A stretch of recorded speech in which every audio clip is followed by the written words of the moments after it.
Good morning. Good morning. Does it sound okay? Yeah. My name is Patricia Devine, and I'm a member of the Worship and Music Committee. My pronouns are she, her, and hers. If you are visiting today and have any questions or are unfamiliar with any of our facilities, please reach out either to the greeters, and or any of us would be happy to help. The first part of our service is recorded. Following the benediction, the recording will end and we'll move on into our candles section, which is not recorded. The service will then be posted on YouTube, on our Facebook page, and we share our service information with local public television. The theme for today's service is the embrace of love and justice, and is presented by our minister, Reverend Arthur Lavoie. Technical support is provided by our two brilliant technical support people, Diane Stillman and Lydia Robertson. Sandy Hammond, our music director, is providing us with live music. And regarding offerings, we are once again passing the plate. We appreciate any contribution you are capable of making to keep our community alive. We also accept donations online through our website. You can find that link in your order of service. Whoever you are, whomever you love, whatever you believe, wherever you are on your journey, let us walk together this hour.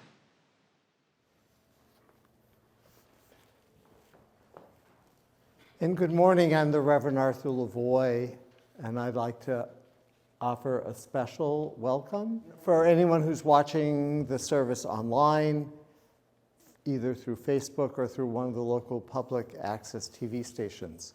We're delighted to have you with us this morning as part of our First Parish Plymouth community. We invite you to check out the website, firstparishplymouthu.org, and you can contact me through the website, or if you have any questions about First Parish in Plymouth or about our Unitarian Universalist heritage, that would be a wonderful way to get more information or to contact one of us. Welcome, and welcome to everyone here. As many of you are aware, we are testing out new filming platforms. We've kind of tested a couple of them already, and are almost ready to go live with this. And so there'll be more information for all of you as that happens. And we just want to make sure if there is anyone in the congregation who is uncomfortable about being filmed, please let us know so that we can make appropriate adjustments for that. Otherwise, because we have multiple cameras here, so a lot of the congregation is included sometimes in some of the filming. Please let us know, and we can make accommodations for that. Our policy with children is that we never mention children's names online. That's important for their safety.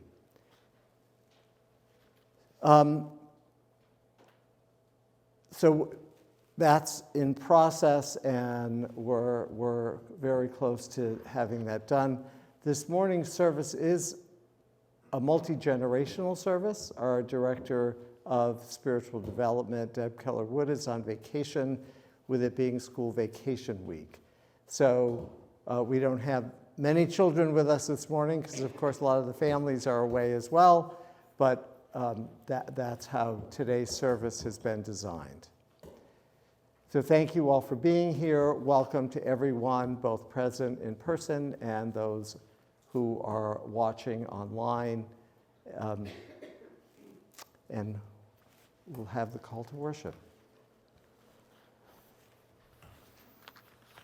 The call to worship this morning is entitled A Perpetual Circle of Grace by Peggy Trotter Damon Peasley, great-great-granddaughter of Ellen and William Craft. Today we stand, our family, in a perpetual circle of grace, listening to our ancestors calling to us through blood and sacrifice and communal space, to rise, continue, celebrate, and persist on this continuum of collective effort and individual sacrifice, following their stepping stones to liberation.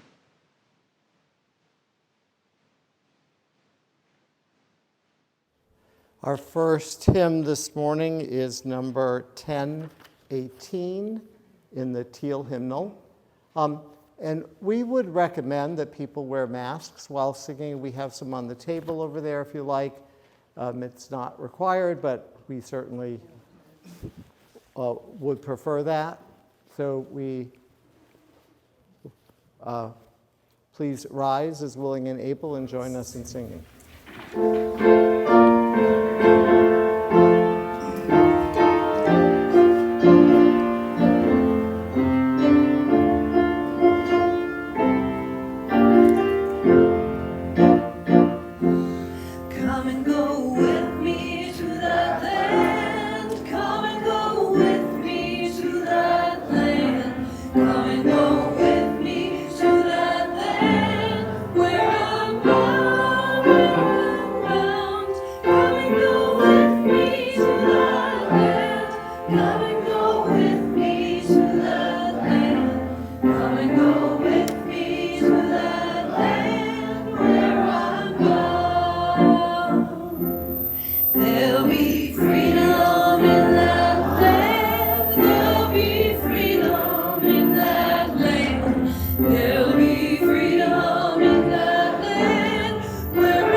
Please remain standing. Oh, we like the chalice. Can you reach that up there? Yeah. It's a new one, so it's going to take a... That's hard.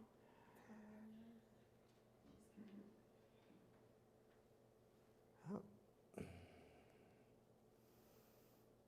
There we go. Thank you. Please join us in the words of our chalice lighting printed in your order of service.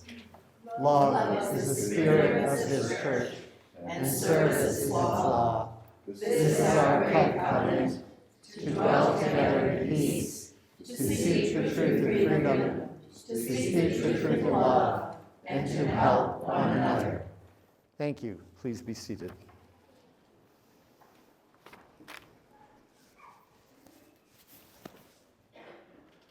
So, for our first story today, we are going to talk about Ellen and William. The last name is actually Kraft. I spelt it wrong in the order of service, but we'll see their story in a minute in the video. And they were a slave couple from Georgia who, at their time of escape, they spent some time in Boston. And you'll hear about that in the story. And I want us to think about what it would be like for a slave couple who knew that if they had children, their children could be taken away from them. And that was a major motivation, as you'll hear in the video, for why they escaped. And we also can be proud to know that Boston was at the center of the abolitionist movement, and that many of the leaders of the movement were part of Unitarian and Universalist communities. That our commitment to justice, as you use, it's interference? Yeah, it's just interference. I'm sorry about that. There's wireless interference, and I'm going to have to change the mics next time. Okay. That our commitment to justice as Unitarians and Universalists were central to several of the people who were leaders in the abolitionist movement in Boston. And the Crafts moved here also because there was a thriving black community, African-American community, living on Beacon Hill in the mid part of the 19th century. So Boston was a really thriving place, and it was a thriving place for the abolitionist movement. And so let's play the clip.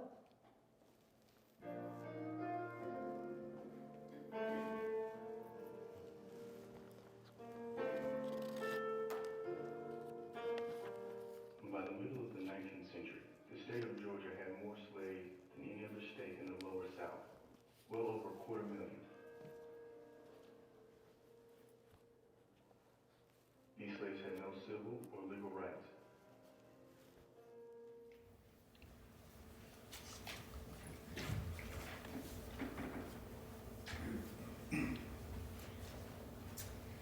If you'd like to hum this song, you can choose Snap With Me. And there's a little humming part you can do or not. It goes like this.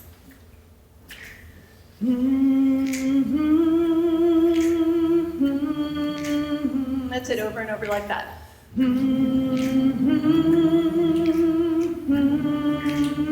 Don't lose that beat, follow me.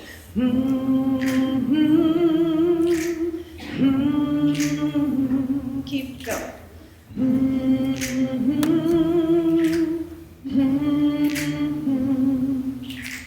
People get ready, there's a train coming.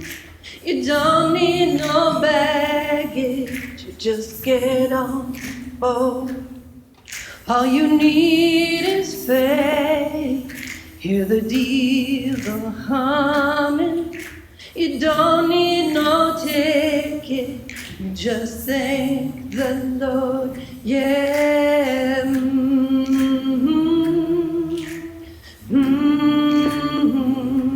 People get ready.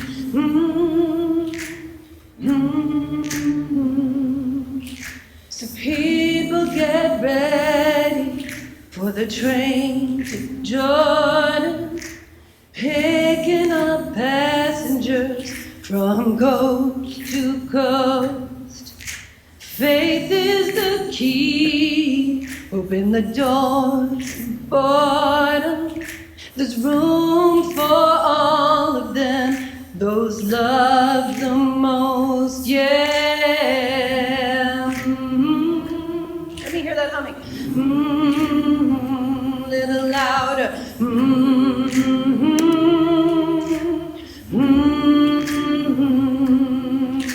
There ain't no room for the hopeless sinner who would hurt all mankind only to save his own. Have pity on those whose chances grow thin, for there's no hiding place under the kingdom's throne.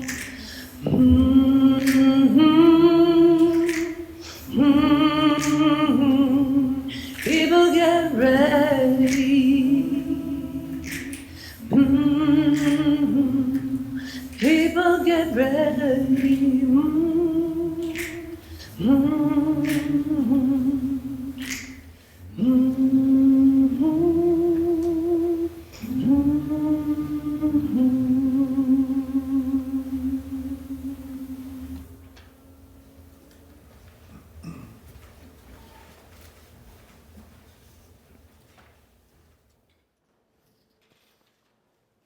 So I want you all to look at that picture, and I want you all to look at the cover of the Order of Service.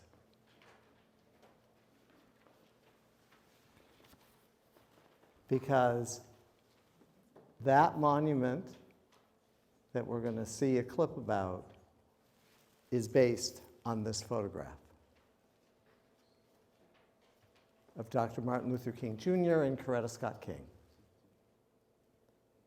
The photograph was taken when he found out that he had won the Nobel Peace Prize. And it shows the connection that they had and the love that they had, as well as you'll hear in the video clip that he is almost leaning on her. That, you know, we don't often talk about the relationships that exist as part of our lives that give us the strength and the courage to continue our work for justice. And both of these stories today are about that kind of love and commitment which allow us to go on. This past summer, workers at the Walla Walla Foundry in the state of Washington fashioned fingers, arms, hands, and a bracelet to capture a shining moment in history. All the pieces are now assembled, and this Friday, one of the largest memorials dedicated to racial equality will be unveiled in America's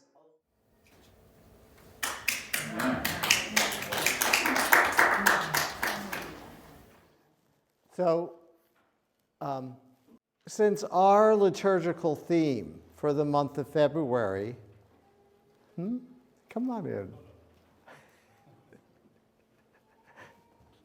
Since our liturgical theme for the month of February is love, and it is Black History Month, and we do celebrate in an ongoing way the legacy of Martin Luther King Jr., I wanted to make this service a little bit different and to focus on the theme of love in our justice work.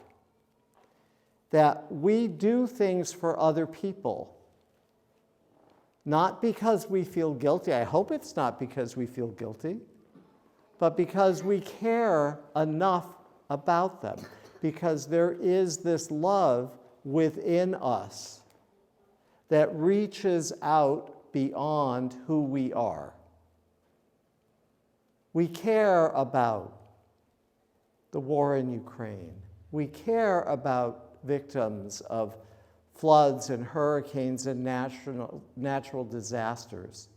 We care about people living in poverty and destitution. We care about inequality. And certainly when the Kings lived in Boston in the 50s, They saw, you know, after the earlier clip, or before the earlier clip, I talked about how Boston was a center for the abolitionist movement, but Boston's also a center for segregation. You know, the Kings saw, when they lived here, the segregated schools here in Boston.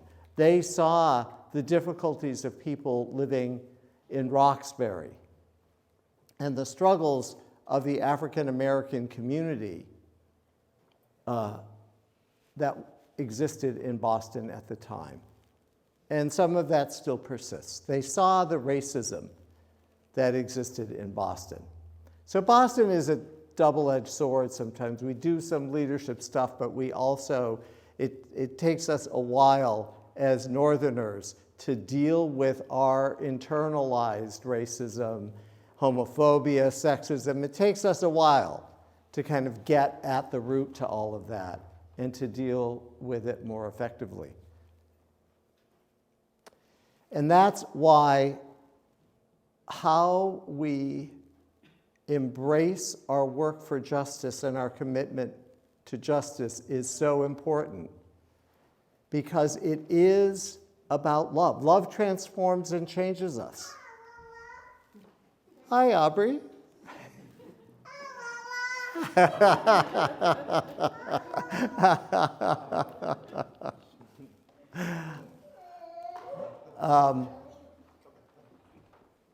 And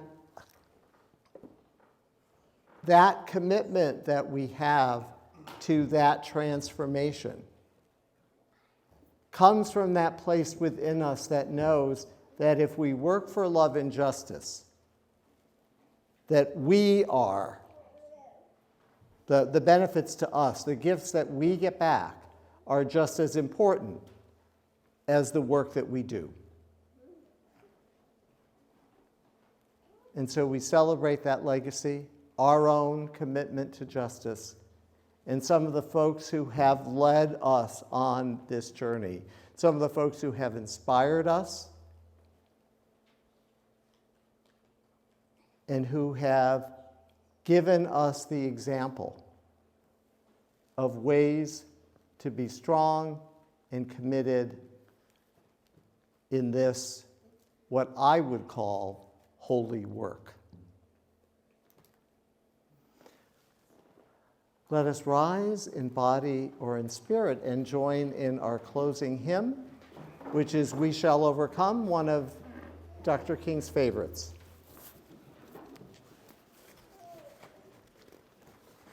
The words will be on screen, I believe, right? Yep. If you don't want to use your hymnal. So in the absence of a piano, I'm just going to hum a little intro in the key.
we shall live in peace someday.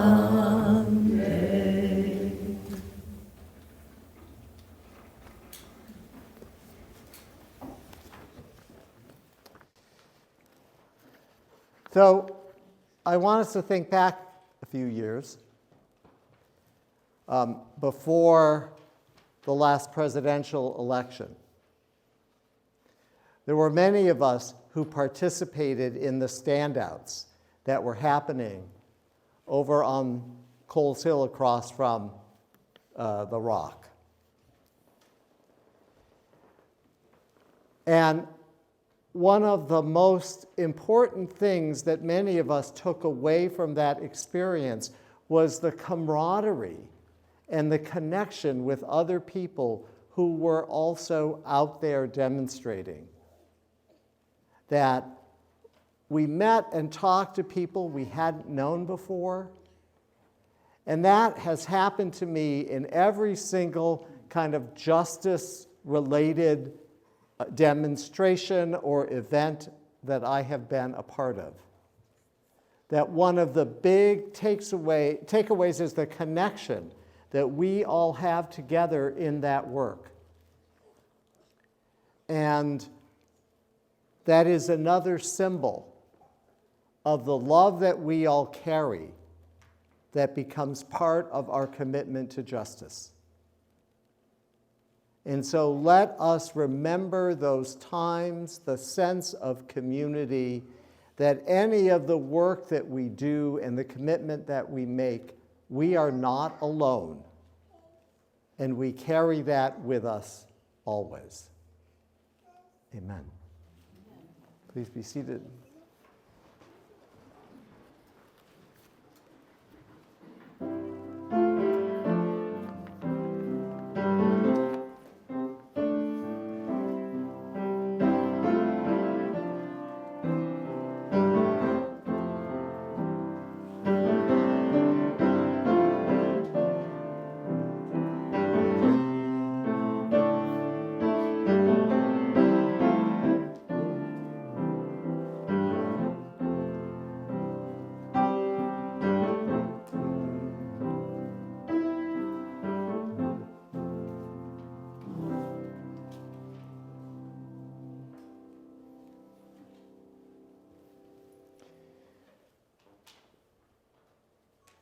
Thank you all for being here and for your ongoing commitment to First Parish in Plymouth.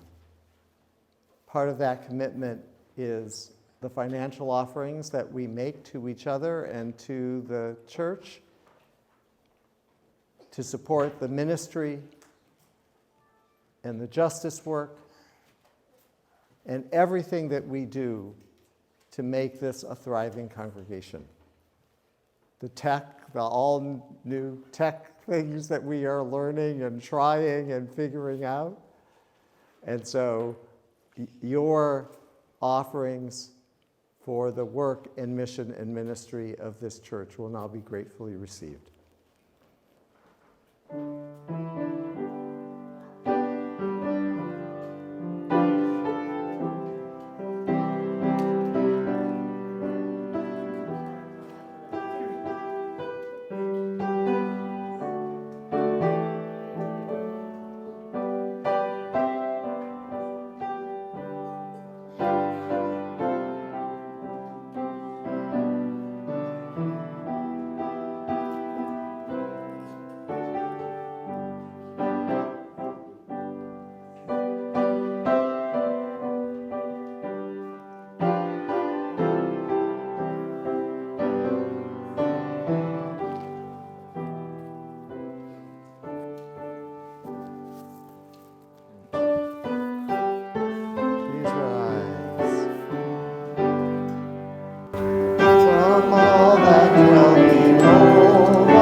and then one final candle for all that remains in our hearts this morning. Let us pray.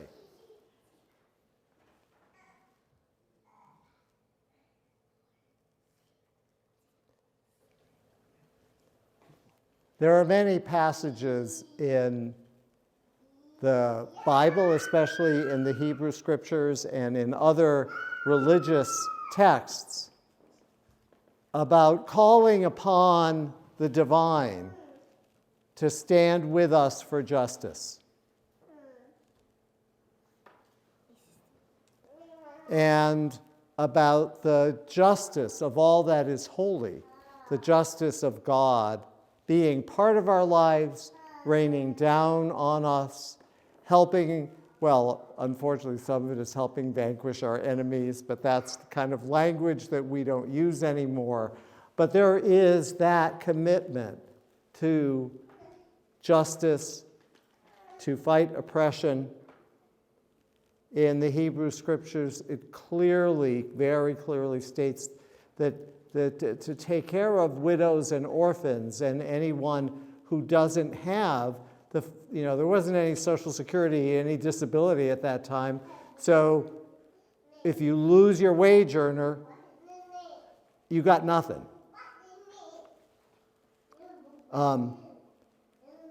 So we celebrate that, we honor that, we continue that legacy of partnering with the divine, with all that is holy in our work for justice and in our commitment to each other.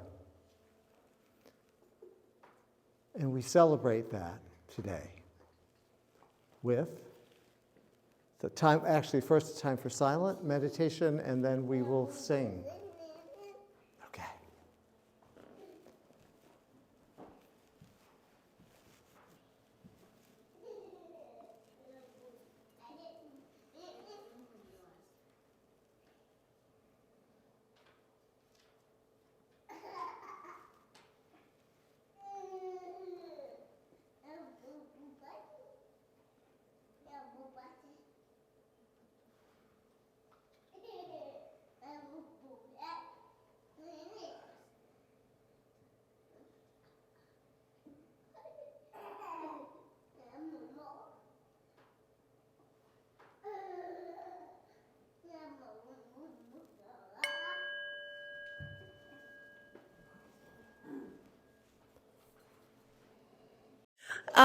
Okay, this song is so much better as a group. It just doesn't fly solo. It's a social justice marching song, Ain't Gonna Let Nobody, okay? Ain't Gonna Let Nobody Turn Me Around. So we're gonna do Ain't Gonna Let Nobody, Ain't Gonna Let Injustice, Ain't Gonna Let Oppression. You're gonna pick it right up, the choir has done it. Ain't gonna let nobody turn me round, turn me round, turn me round. Ain't gonna let nobody turn me round. I'm gonna keep on a-walking, keep on a-talking, marching up to freedom land. Injustice, ain't gonna let injustice turn me round, turn me round, turn me round. Ain't gonna let injustice turn me round. I'm gonna keep on a-walking, keep on a-talking, marching up to freedom land. Oppression, ain't gonna let oppression turn me round, turn me round, turn me round. Ain't gonna let oppression turn me round. I'm gonna keep on a-walking, keep on a-talking, marching up to freedom land.